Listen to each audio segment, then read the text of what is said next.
Hi, it's Nikki Dore here, Dame Mediation. Okay, so I picked two cards to. What shall I talk about today? It's feeling a bit. What should I do?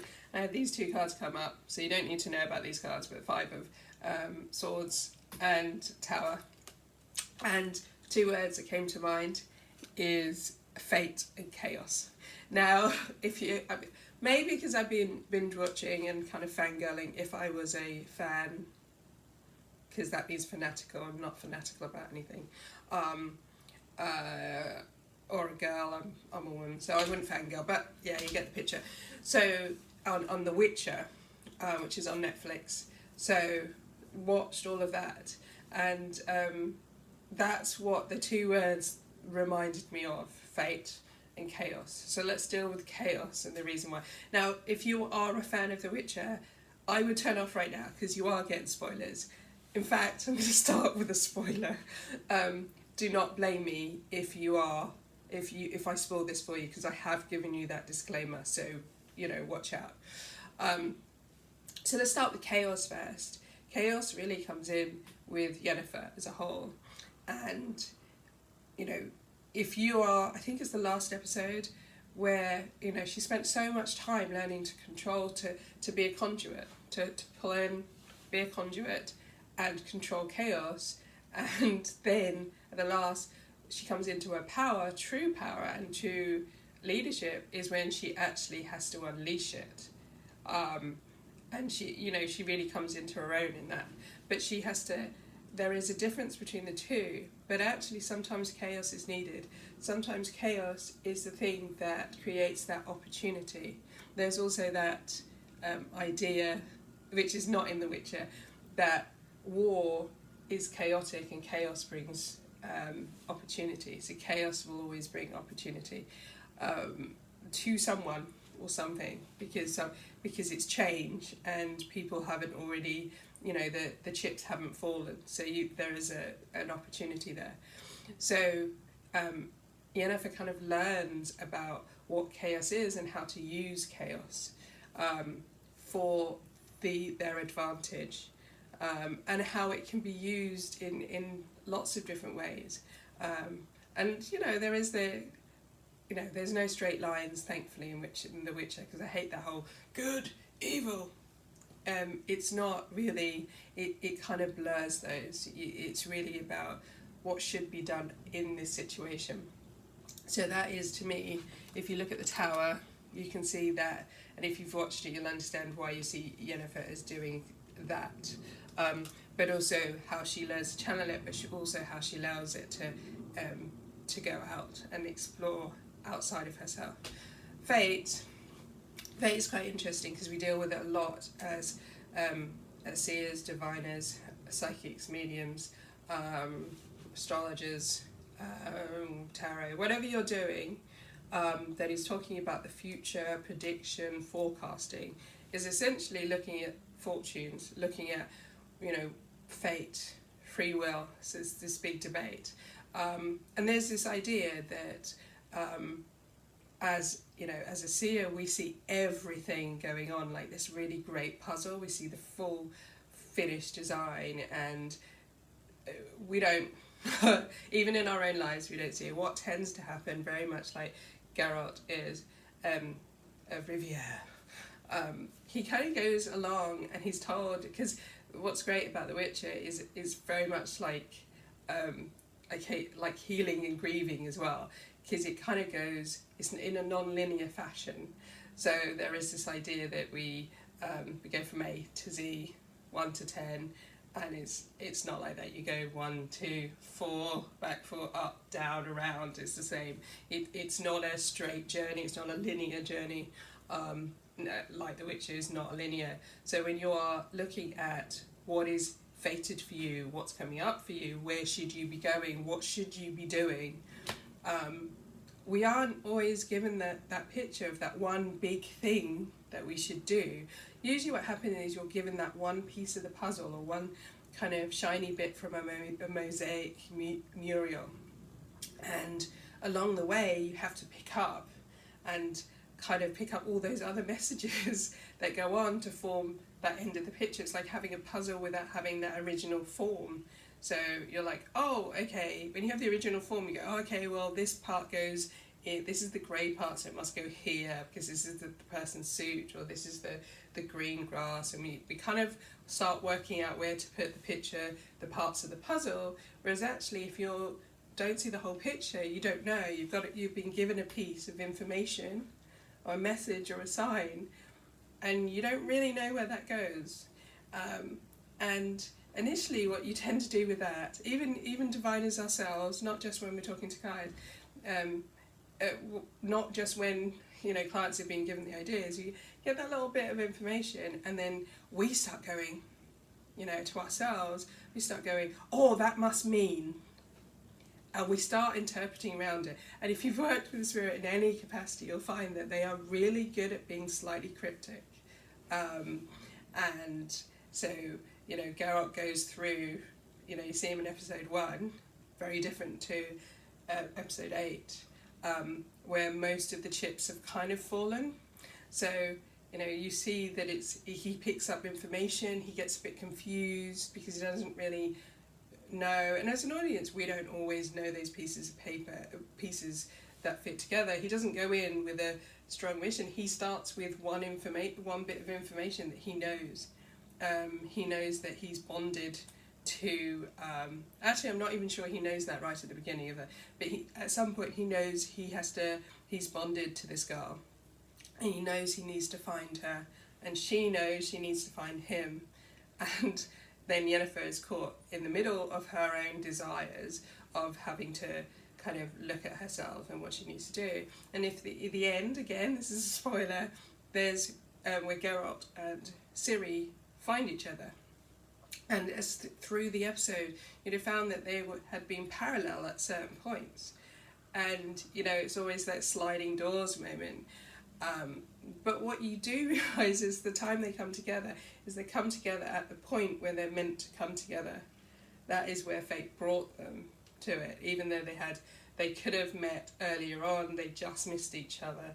They were kind of within each other's space, but didn't see them and didn't know they were there.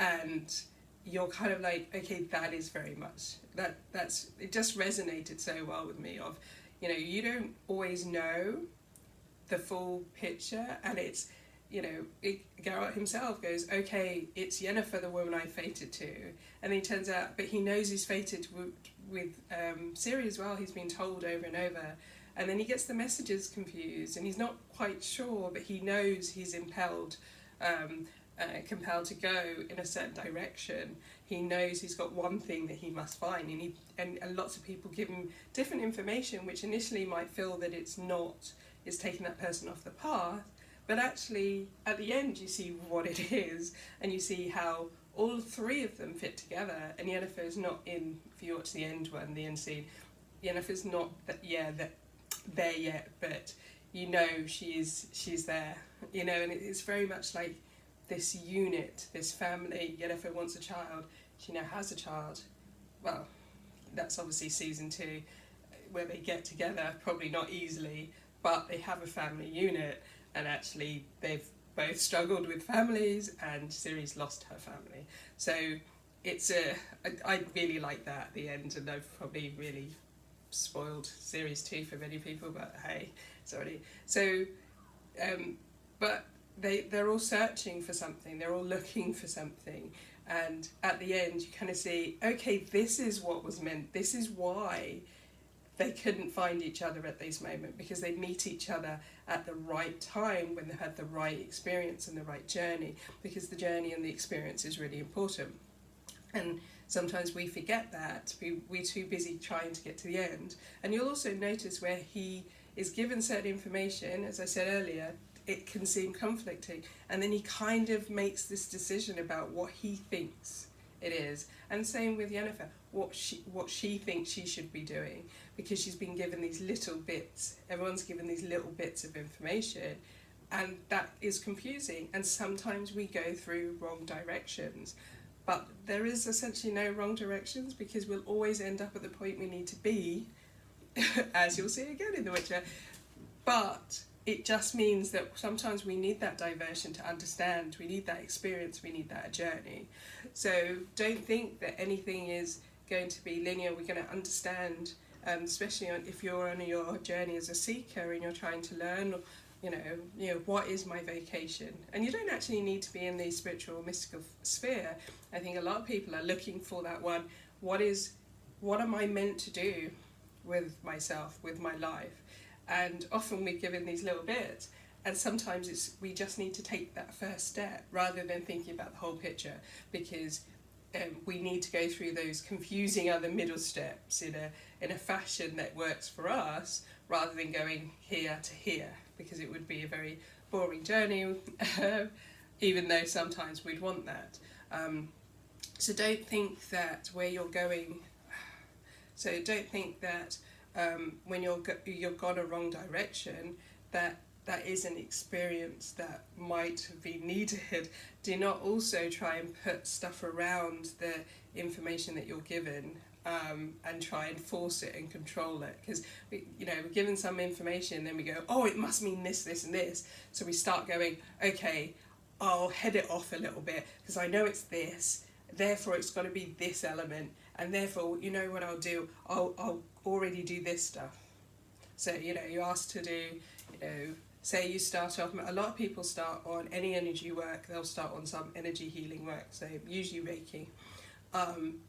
And so someone will come along and they'll ask you, from a divination point of view, they'll say, okay, what should I be doing? What's my big mission? What's my, what am I on this earth to do? Which you get a lot in the spiritual sphere. And you might just get, okay, we need to learn this. And you might not get anything else. Or you might get some cryptic kind of sentence, or that doesn't mean a lot to you at that moment.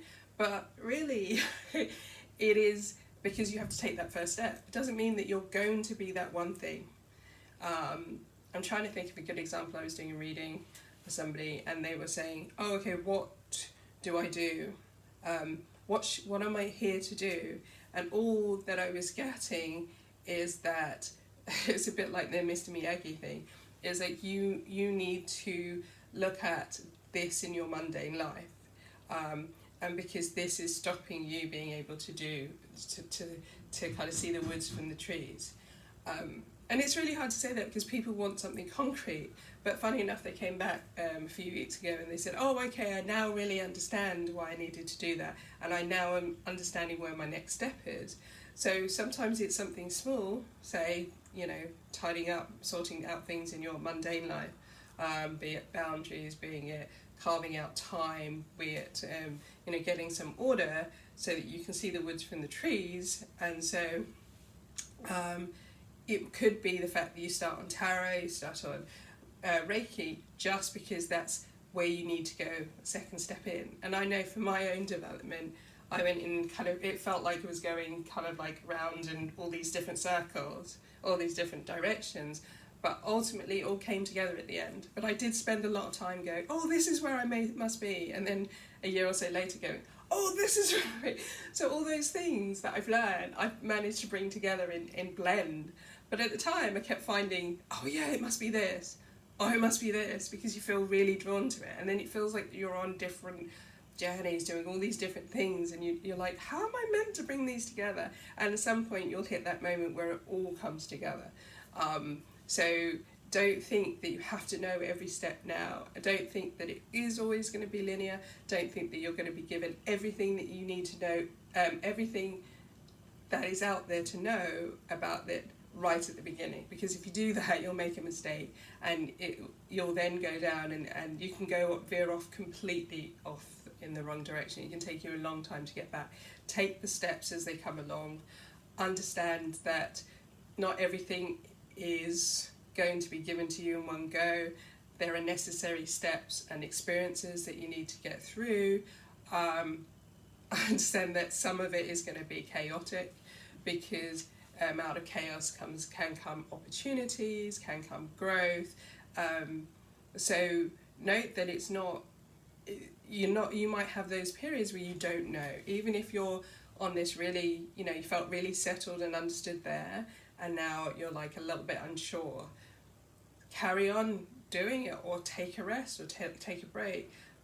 Sit in that chaos, sit in that confusion, and understand that sometimes that's necessary.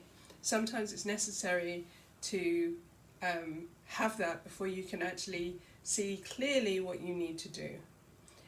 And sometimes chaos is needed for that too, which is obviously what we don't like that much. But know that your end vision, you might not be ready to hear what the big picture is.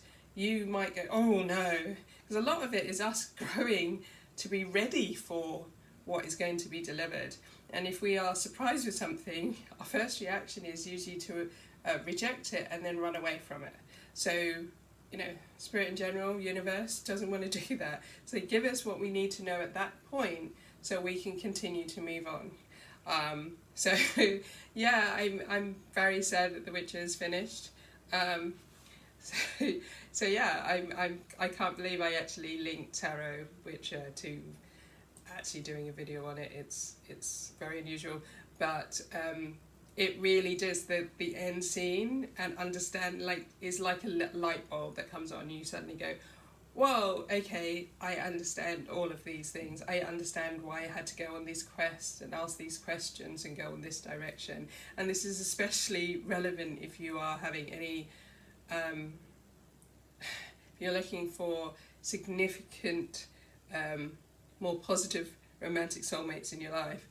One of the questions you'll often have is that you'll be unparalleled. So you'll see that in readings sometimes where, you know, that person will be around you in a reading maybe for a couple of years longer than you actually meet it, because it's surfacing around and you're kind of nearly meeting because you're both kind of like, your energy is drawing in, but you're not at the right time to meet properly yet.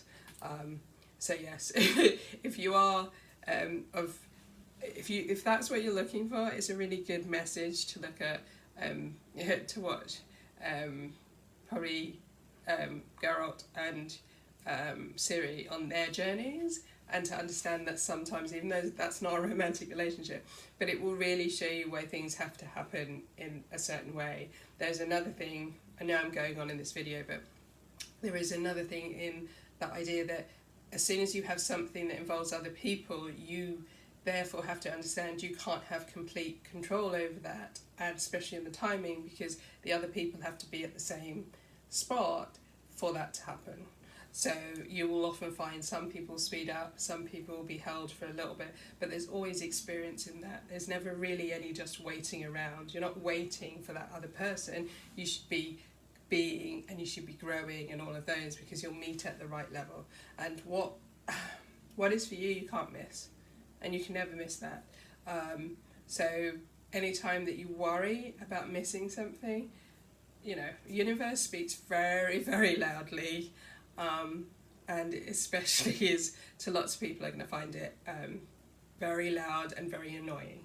So anyway, if you if you have watched The Witcher and want to put a comment, if you just want to put a comment anyway, I'd love to hear back from you. And also, I'm nearly at 100 subscribers, so I'd really, really love that. One more at least, so I can hit 100. Thank you.